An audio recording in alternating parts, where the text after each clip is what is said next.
Hello, I'm Dr. Jodi Richardson, and you're listening to, well, Hello Anxiety, a podcast where we end the struggle with anxiety and build our toolkit of practical skills to thrive.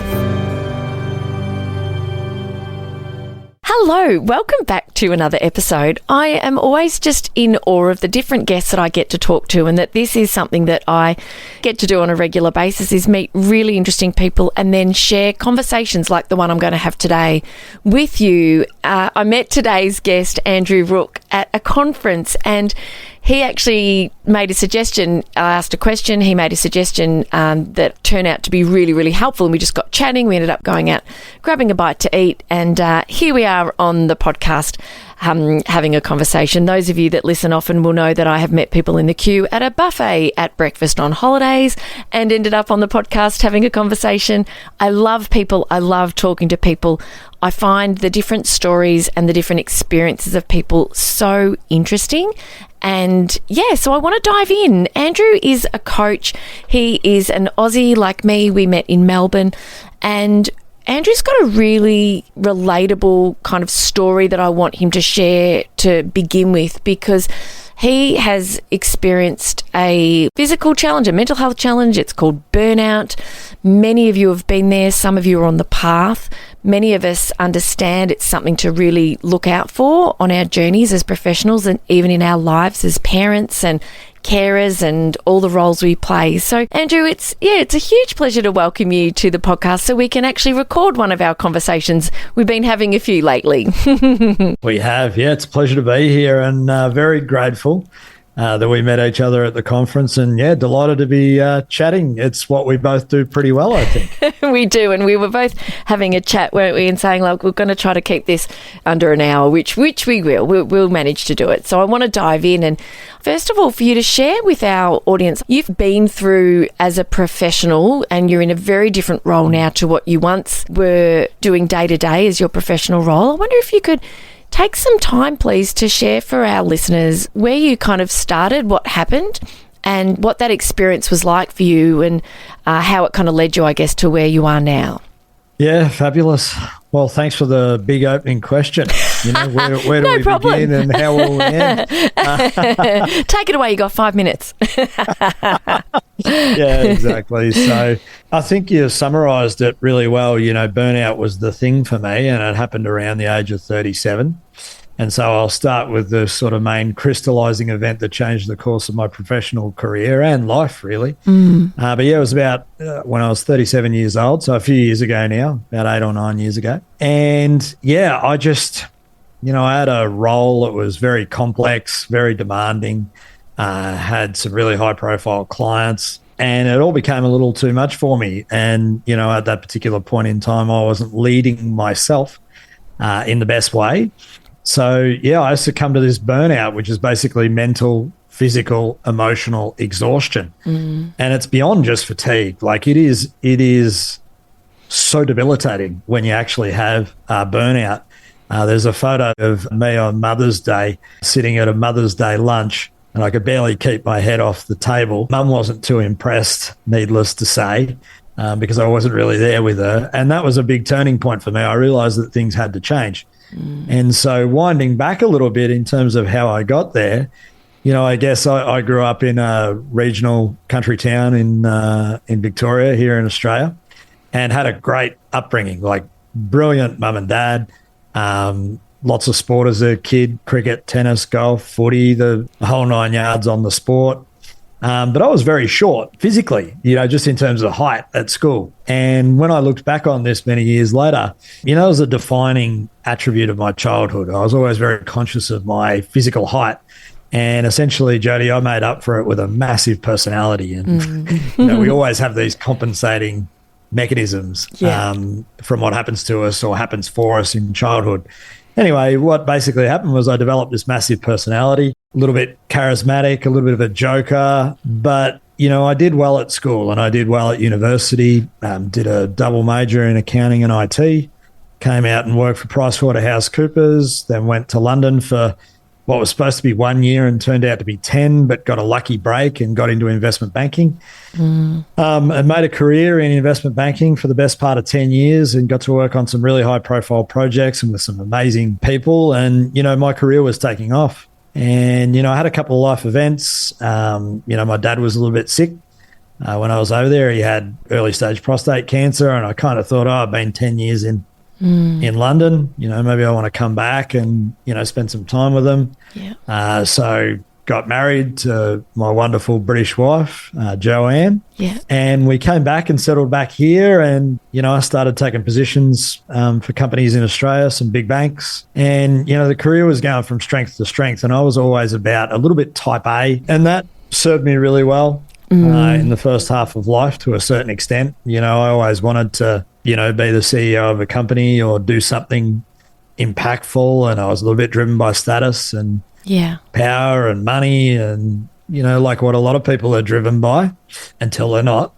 Yeah. And, but that drive, ultimately led me to the position where I kind of fell on my own sword in a way. And I always wanted to be a CEO, and I became an executive director really early on, 37. I was responsible for 500 people all over the world, $100 million in revenue. And, we had clients in the UK and a parent company in the US. And so essentially I was working a 24-hour time zone.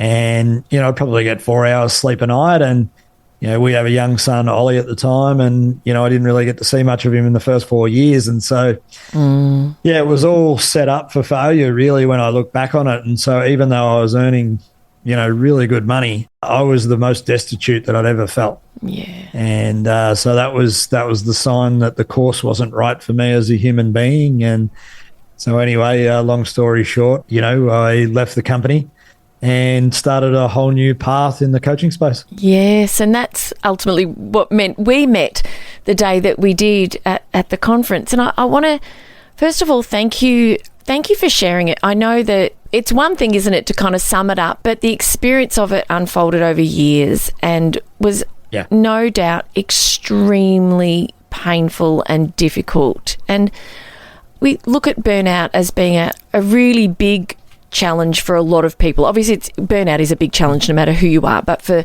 a really wide range of people. And we've talked about burnout on the podcast here before, and that it's once upon a time was viewed as being a professional kind of challenge or professional problem, but we know now it extends to other aspects of people's life, like parenting or caring and the like. And it's not just an overnight, it's not like you got bitten by a snake. No. It's something that develops over time. What did you notice about your body and your thinking and your energy?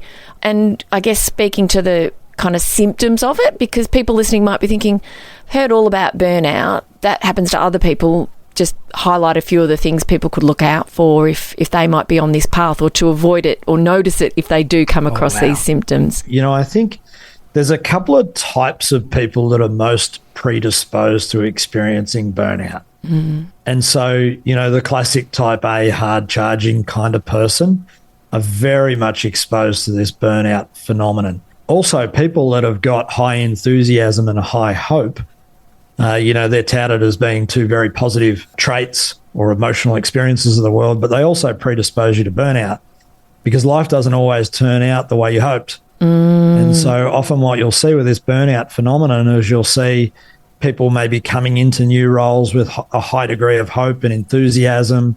They've got lots of talent, lots of skills. Maybe they've been a hero in past roles, whether it be inside of work or outside of work. And they come in with these incredible expectations of themselves. Yeah. And when reality doesn't match up to the expectations, and you'll typically see it 6 months in, then the wheels start to slowly fall off the wagon. And so what you start to see is there's this little bit of fatigue that starts to creep in.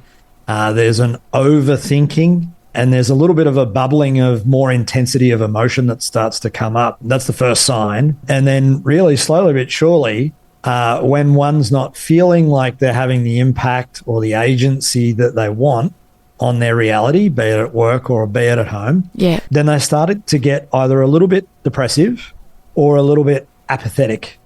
Yeah. And this is a really major warning sign. It's almost like the emotion gets heightened, but then when the emotion gets flattened and the affect, we call it affect, when it starts to flatten out, that's a sign that one's entering burnout. And then progressively, physically, the energy feels like as though it's being drained from the body. The mind's still running at 1,000,000 miles an hour, and the emotions can either be completely up and down or flatline. It very much depends. So that's kind of the symptomology of it.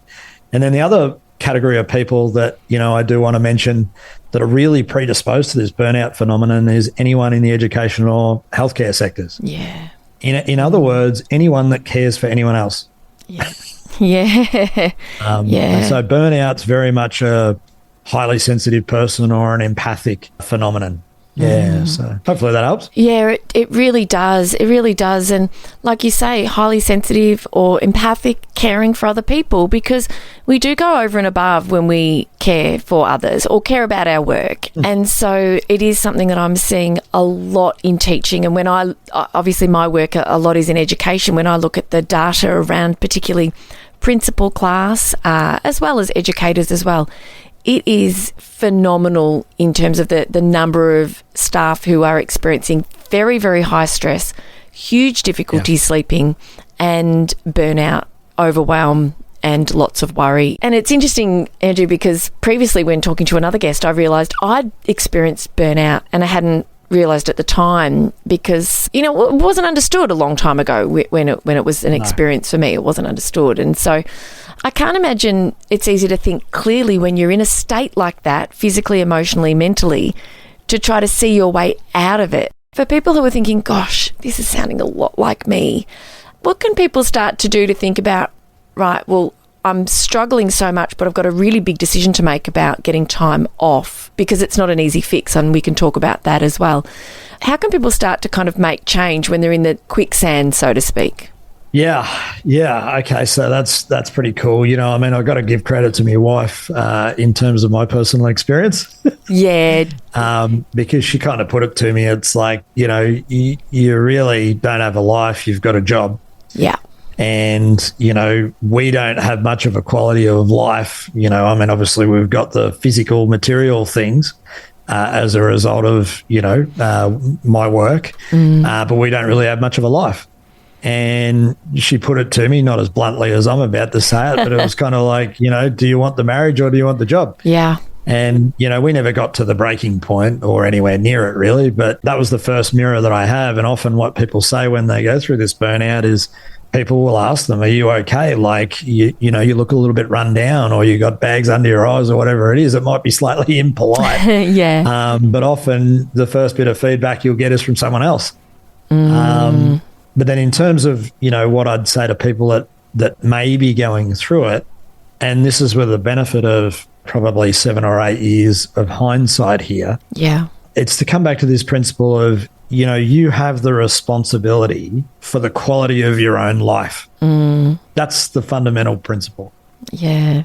And so values are what's important to us. And often people mistake how they go about understanding their own values or setting their own values. If you look at your life right now, it's a reflection of what's important to you. You wouldn't be doing what you're doing if it wasn't important to you. And so at some level, you've got to go within and say to yourself, well, why am I working so hard? Or why do I need to care for others so much? What is it about me that drives me to do that? And typically what you'll find is it comes from your early childhood. Yeah. And, not to get knee deep in that at this point in time, but, those patterns will have been laid down really early, whether you're an achiever, an empath, or whatever it is. And it's to recognize that and then start thinking about, well, what choices would best serve me from where I'm at right now? They're really good questions. And with what I learn and through conversations like these, I start to reflect more on what's serving me, what isn't, why do I operate the way that I do. For me, for a long time, and my older brother Adam as well, it's like it was always about achievement. Yeah, and so, but they're really good questions to ask. And like you say, the way we go about our days, day to day, and the things that we spend time on and pour our energy into are the things that we're prioritising. They're the things that are important to us. And it's nice to take stock and have a look at that and go, right, well, is this actually being driven, like you say, by something that isn't serving me well anymore, or maybe hasn't served me well for a while? And so, yeah, hopefully as a listener, you're thinking about your own life and the way your days unfold and where you spend your time and your energies and your efforts. And you made a change, and it's led you down a career path that utilises so many of the skills and learnings of your previous chapter of your life when you were a CEO and really burning the candle at both ends and right through the middle, by the sounds of it. What sort of work do you do now, and how do you support people? And I imagine, a lot of the people that you work with, you're seeing in them what you saw in yourself previously. I expect that that's part of the journey for you at the moment too, helping people on the same road you were on, or off it. Yeah. More's the point. 100%. Yeah. Yeah, 100%. So after a little bit of a trip to the US and Canada for, I think it was 6 or 7 weeks, I discovered a new part of my identity on that trip after I left the corporate world and decided I wanted to be a coach. That happened in San Diego, and then I started the training around that and was very fortunate, learnt from a lot of amazing people, really, really amazing people. I'll mention a couple of them. One person was Paul Check. Yeah. And he's very much in the sort of holistic health field, kinesiology. And initially this was just around recovering my own health. And then a little bit later on, a fellow by the name of Daniel Brown, who's probably and he's not the author, by the way, different guy, although he did write about 14 books. But Dan Brown was a psychotherapist out of Harvard University, worked with a lot of elite sports people. And also he went to Tibet for 6 months of the year for many, many years and translated many of the old wisdom tradition texts. And so he had very much the Eastern and Western approach to mental well-being in his toolkit. I learned a lot from Dan. And so, yeah, in essence, that 6 months after I left the corporate world, I found the new role that was part of the identity, and that was to be a coach. And, mainly I work with people on their mind, and we have a very different approach here. For the people that we work with, typically they're overwhelmed, they're stressed, they feel a lot of pressure. They're in complex roles and complex life circumstances. Yeah, they're overwhelmed, pressure, stress, anxious, perhaps lacking a little bit of confidence and sense in their own agency.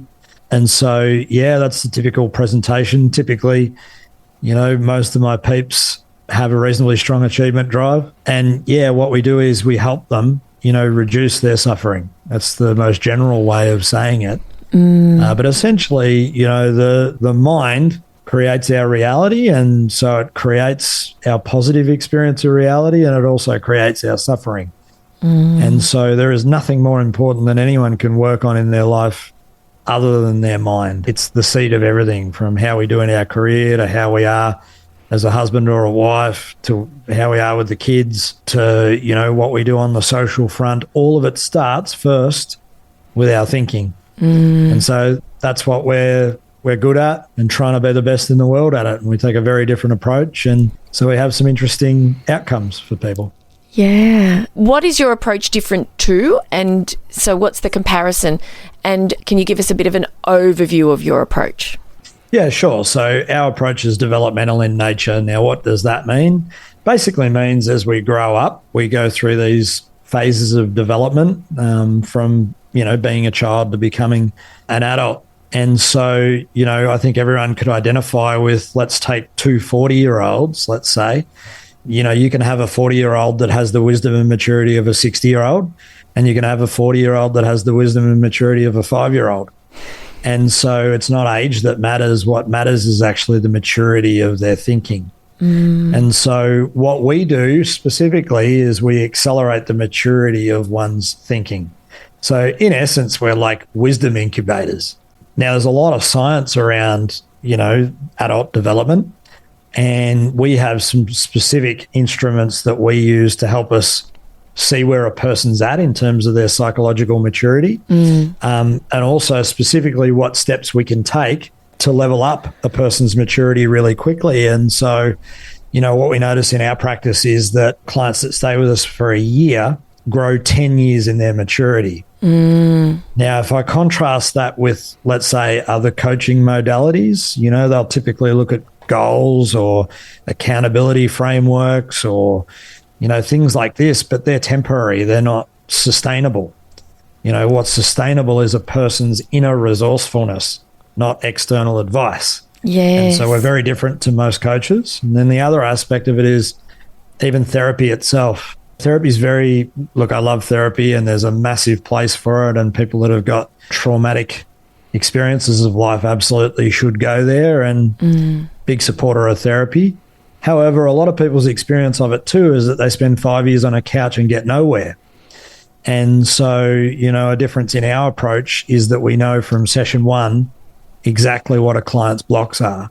And so we can get right to the heart of it straight away. And it's not about our story. It's about the choices we make in the present moment. That's what changes a person's reality. I hope that helps a little bit with the colour. Yeah, it does. And thank you. Thank you. I know it's hard sometimes to distill something down, isn't it? And the last sentence that you said about our choices in the moment, it is in the moment that we have the power and the control. The time is now. Somebody I once met had a watch that just said now on it. What's the time? Now. 10 minutes later, what's the time? Now. Love it. And that was pretty cool. I might need one of those myself. Cool. When we were planning, we had this really great conversation about meaning making. And I remember flagging it at the time and saying, I really want to talk about that. So can you share with listeners what this means, please, Andrew?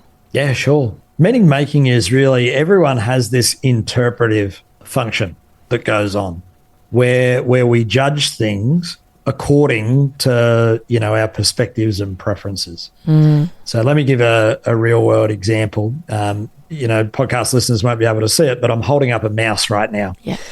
And so, this mouse is just a mouse, a computer mouse. But some people will like this mouse. Other people won't like this mouse. For some people, it won't feel comfortable in their hand. For other people, they'll be comfortable with it. But the mouse is just the mouse. And so individually as humans, we make meaning out of things. Yeah. It's the way we deal with uncertainty and our anxiety about reality and our ability to predict it. So we make meaning out of things. And we describe things in different ways to each other. This is the basis for conflict. You could take a pen and you could ask two different people to describe what they see, and you'd get two different descriptions. Well, there's not two different pens, there's one pen. It's just two different perspectives on the same reality. Yeah. And so this is the process of meaning making. Does that make sense? Yes. Jodi? Yes, it does. It does. And I know a question that I've asked myself before is, what am I making this mean when I've had an experience?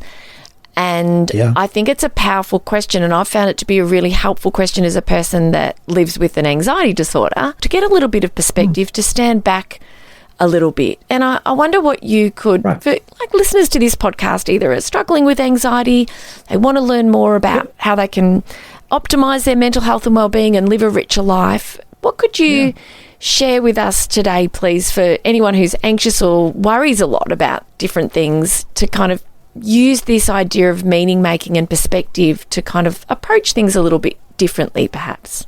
Yeah, great question. Okay, so let's do this at a couple of levels.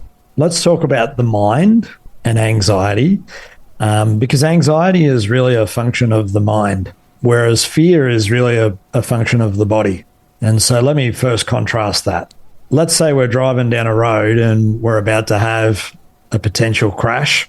What will instinctually happen in the body is, if it's sensing danger, it'll elicit a fear response. And this is a full body response.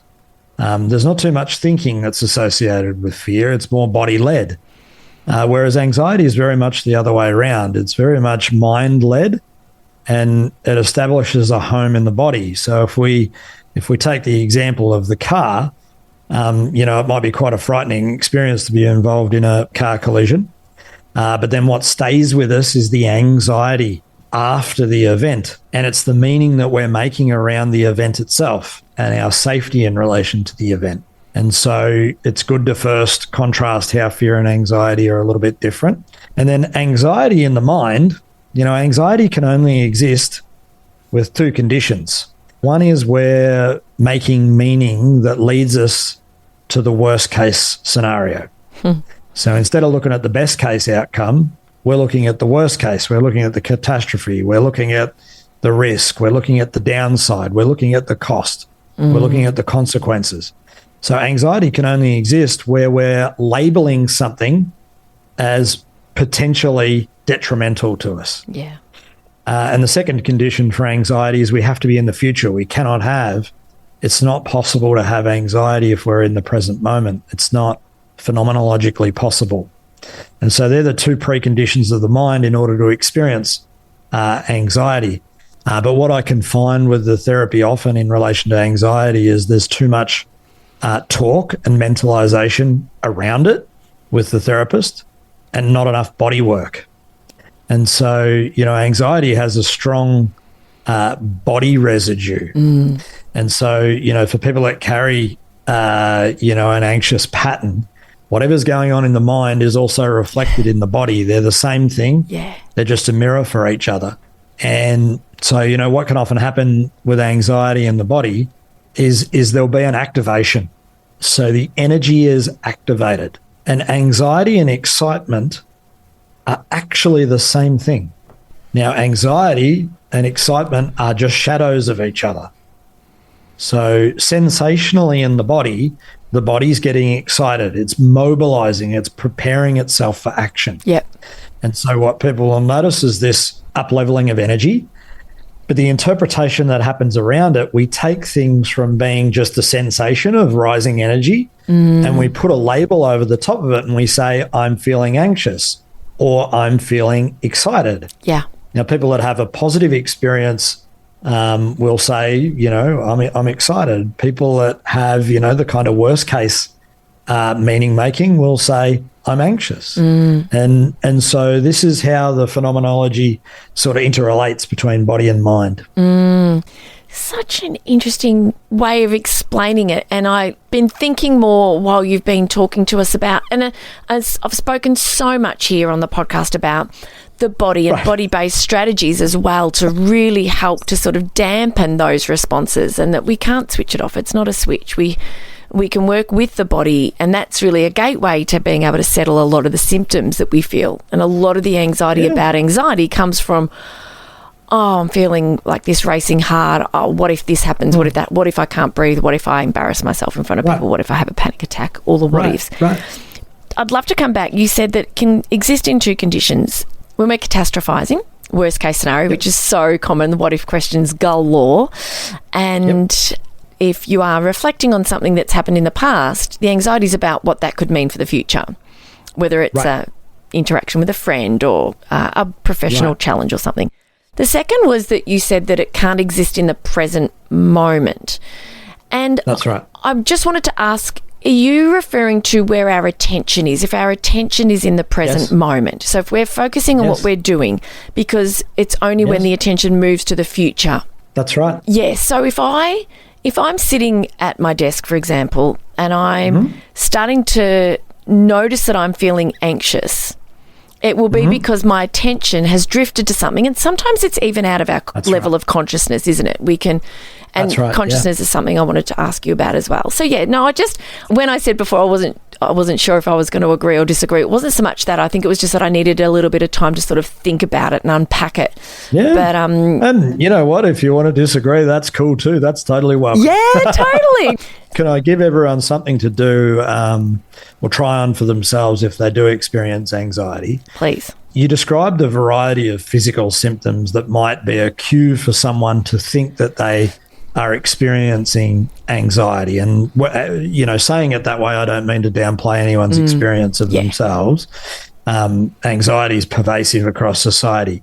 But if you do have those feelings arising in your body, then I would encourage people, to ask themselves, if you slow down and just come back to yourself and just ask yourself, am I okay right now? In this very moment, do I have any problems at all? Just ask yourself those two questions.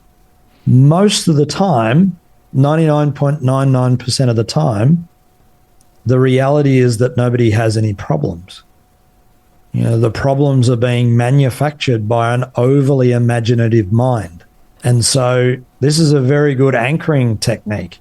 Now, if people do have problems in the moment, then it's more likely to be fear, not actually anxiety. And so this is a really, really interesting discernment that we could make in an exercise for people to try for themselves.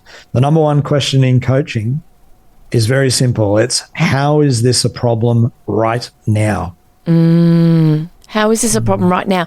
Although, a really powerful question to ask, but when the body is reacting, whether it's anxiety or fear, it can be very hard to tap into that, can't it? It can be very hard to tap into clear executive functioning. And so putting it on a post-it note, having a reminder, having somebody ask you the question, or knowing that you get into this pattern of feeling like this, how can I settle my symptoms with some long exhales or grounding through the floor or using a taste or sensor, one of your senses or something, asking that question. Because a person might be listening and thinking, well, I've got huge financial stress, right? I've got massive debt. My business is not thriving, or I might lose my job.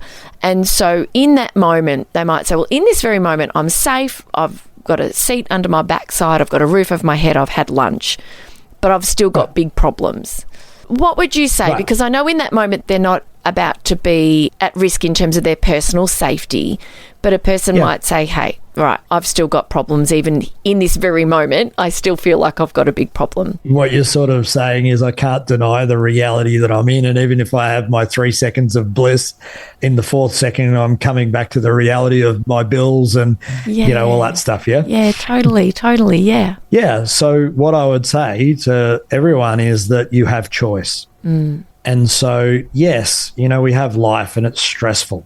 I could talk about that for some time, but modern living is entirely stressful if you allow it to be that way.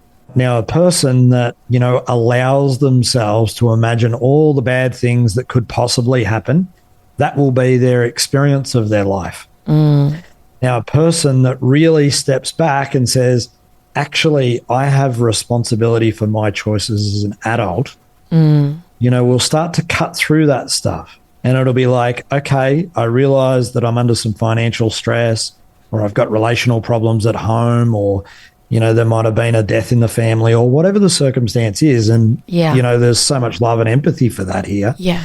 But the person has a choice as to how they're relating with that. And so what we always teach is to come back to your responsibility for your own choices and your ownership of the quality of your own life. Because if you're choosing to suffer yourself, you're choosing that in a sense. If you choose to acknowledge, I'm under financial stress, or this has happened, I'm accepting that. And with a clear body and mind, I'm in the best position to take care of myself and those people that I'm responsible for and in relation to, then that's when we have a much better life. And that's probably the differentiation, And that could be reaching out for support, reaching out for help, getting guidance. Of course. Yes, and so the choice is a really powerful word. And I'll never forget when I was teaching, I was originally a secondary teacher, and it was during that time that I ended up being diagnosed with major depressive disorder because my anxiety, my nervous system my nervous system was sort of really going into shutdown, and it was all like a big shock and very, very difficult. And I'm trying to teach, and then I'm going to my office to have a cry, and eventually I took some time off work and went to the GP and said, hey, something's wrong. And it's been my path to here. A lot of steps in between. But I remember my psychologist saying to me, because at the time I felt that there was more that I could do on a bigger scale outside of being a teacher. And I was really connected with this idea of doing more. I didn't know what that looked like yet, but I was very, very clear that teaching would be something that I would eventually leave behind. And it made it difficult to continue to be in that role because I was still fronting up and I was much better psychologically and much healthier by then. And he said, and this is just one example. I'm not advocating for this for anybody listening, but just in this personal example, he said, if you chose to leave your job this week, what would happen? Would you still be able to put food on the table? Take the dogs to the vet if you needed to. At this time, it was pre-kids. Peter was working full time, pay for your mortgage. Would you be able to survive? Do you have a choice as to whether or not you stay in this job? And I said, actually, yes, I do. And he said, so is turning up each day to work a choice you're making? And I said, actually, yes, it is. And he said, do you choose to let go of this professional role right now, or do you want to stay in this for a little longer while you kind of put some other ducks in a row, so to speak? And I said, actually, I am choosing to continue to work in this role, and I will continue to do that for some months, if not longer. And that one conversation changed everything, because I felt this sense of agency. So I love that you came to that for us. Yeah, because that's a beautiful conversation. Thank you for sharing that. That's really cool. And then, I want to add a piece that maybe not too many people would talk about in relation to anxiety, and that is trust. And so what's actually missing for people is trust in themselves. And so it doesn't matter what the circumstance is out there, whether it's, in your particular circumstance, did you perceive potentially financial stress? Were you unsure about what you were going to do next, et cetera, et cetera? All these things could come into the realm of anxiety. But what is underneath as the root of all that is a lack of trust in one's self. And so, think about it this way. If we had complete trust in our own competence and ability to survive and get by, we wouldn't be worried about the fear of the future. And so often what can be missing is trust, actually, in an anxiety loop. Does that make sense to you with your experience? It really does. It really does. And I'm wondering how this is landing for listeners, and I want us all to really think about it, because the uncertainty of the future, which causes so much anxiety, we can reframe that. We can develop a different perspective on that through this trust in ourselves to face any challenges that come our way and to make a life for ourselves with the decisions that we make as we make change or let go of people or places or professions. And and I think for parents, I'm thinking about my own kids whilst we're talking about this and thinking, I feel as though that's something that both of my children are really developing in themselves, is this sense of trust that no matter kind of what happens, I'll deal with it. And that's a really powerful thing, I think, for any of us who are parents to think about as well. Is it? It's a topic for another day as to how we can develop more self-trust, and that's not just something that we can just go, I want to trust myself more. Okay, well, that takes time and work, and also as parents instilling this idea in our children. Could you share with the listeners what's something that we can maybe take with us to kind of think about or reflect on, or how can we look at developing more trust in ourselves? This is for people to play around with in their own time. And if I forget the three, please excuse me. But number one, one of the best ways, simplest way to build trust, because your brain's got a bit of a BS detector, is this phenomenon of counting and discounting. So, a lot of people, it's like, consider dollars in your bank account. We've got this inbuilt trustometer of ourselves and others. And so with ourselves, we've got this phenomena of counting and discounting. And so people that discount tend to minimize things that go well for them, tend to minimize things that are good about them. And this leads to a lack of trust in self. People who tend to count the things that go well for them or that they like about themselves tend to have much stronger trust and resilience and capacity. And so as you go through your day, for the listeners out there, if you want to build trust for yourself, count everything that is good about you, or count everything that goes well for you, or that you do well. This is a trust building method that takes a little while, but is foolproof when you stick to it. So that's one thing. Yep. I think with the body work with anxiety, we are maturing as a society, and our approach to dealing with these kind of phenomena is maturing as well. And, in the old school therapy, it was very much around emotional regulation. And in fact, when we're taught emotional intelligence, we're taught we need to regulate our emotions. But if you look in nature, that doesn't exist. Animals don't regulate their emotions. And animals also don't suffer stress. Robert Sapolsky talked about this quite a lot. Now, why is that? Because they express their emotions and then they shake it off and they move on. But as humans, we tend to hold on to things. And so remember this catchphrase, what we resist persists. And so if a person has a feeling of panic or activation in the body that, might be around, might be labeled anxiety, then what we actually do in the developmental world is we will give that sensation permission. We will fully let it in and we will fully accept it. There's no suppression. There's no repression. There's no holding it in. It is fully accepted and it's got permission to be there. And, what we do in our client work is we very much teach people to witness their emotional world as energetic movements. Right. And what tends to happen when you do that is the energy, which is emotion and sensation, tends to release itself. And the nervous system unwinds from being, almost like a sponge that's been wrung to being this sponge that's just expanded and it's fluffy and it's light and it's resilient and it's calm. This is what happens when we give our emotions permission to liberate themselves. And so it's an entirely different approach. And I think therapy will catch on maybe in another 5 or 10 years. But, the first thing that our clients report is in the first few weeks, they have a lot more objectivity to their sensations and their body and their emotional world.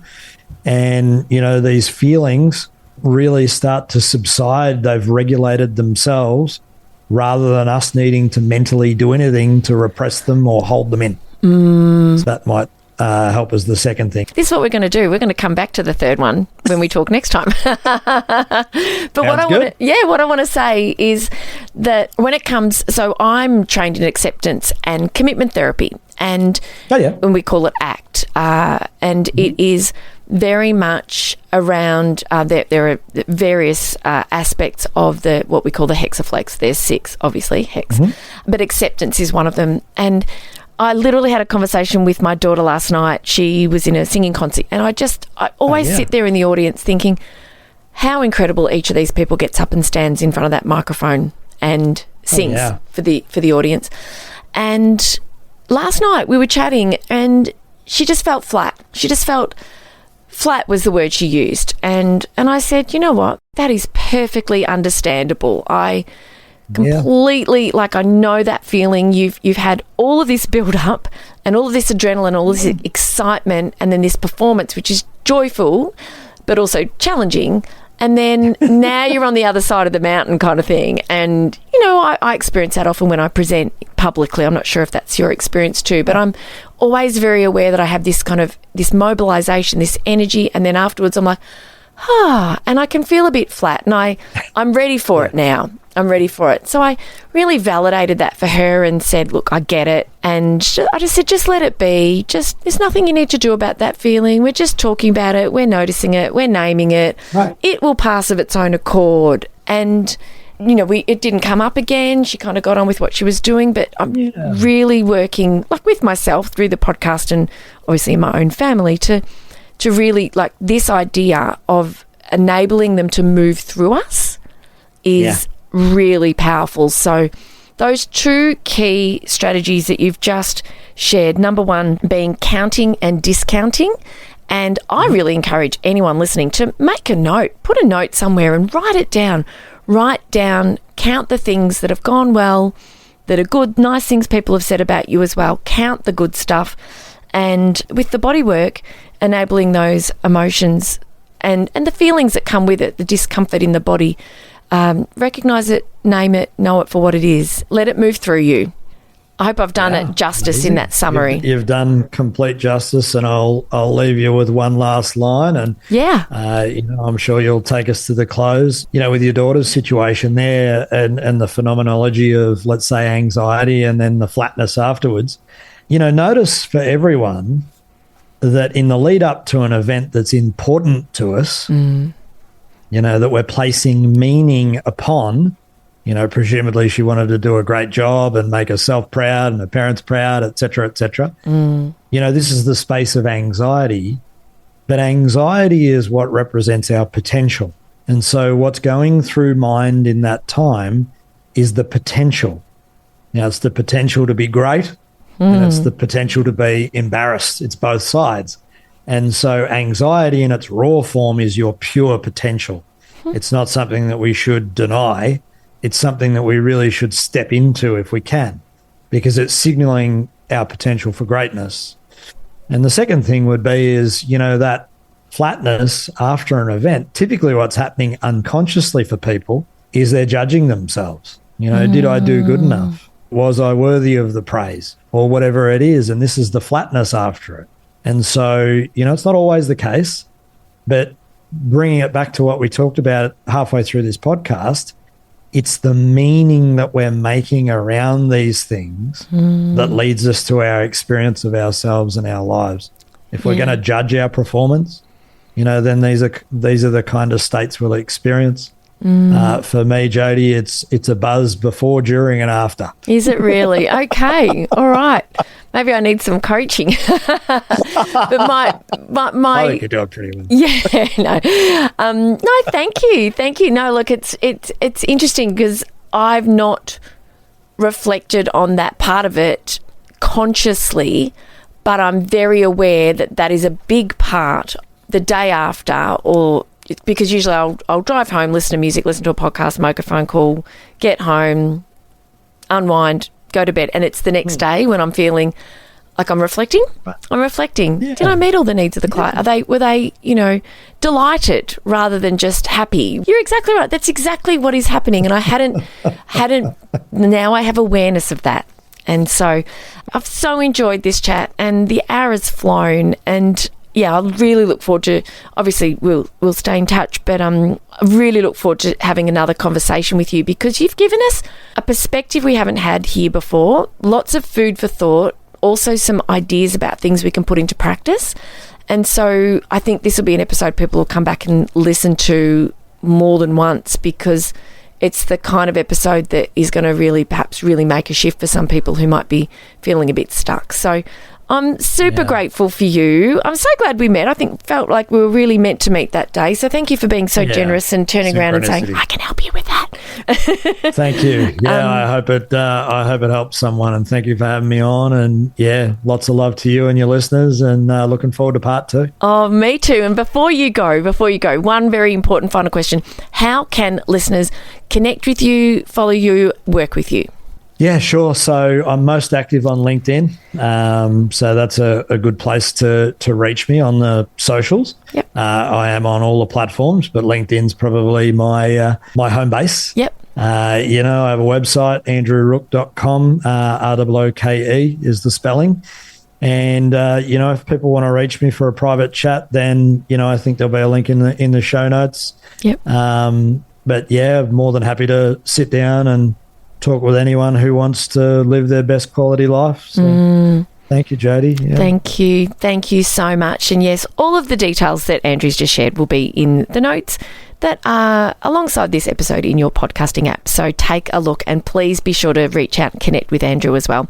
So thanks again, Andrew, for your time. And I'm going to be really keen to hear number 3. So you have to have number 3 ready for us when we talk next. Deal?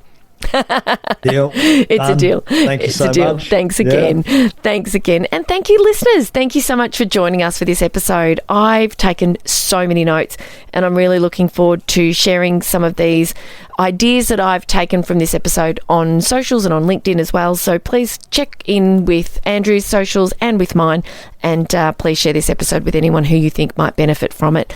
Thanks again for joining me, and I'll see you next week. Okay, bye. Thank you so much for joining me for this week's episode. If you enjoyed it, please subscribe and leave a review. To keep the conversation going, I'd love you to join me over on Instagram. You'll find me at Dr. Jodi Richardson. Also, if you'd like a copy of my free 5-day mini email course, Calm Your Anxious Brain, then jump over to my website, drjodirichardson.com, and you can sign up down the bottom. I've really enjoyed having your company. Thanks so much. See you next time.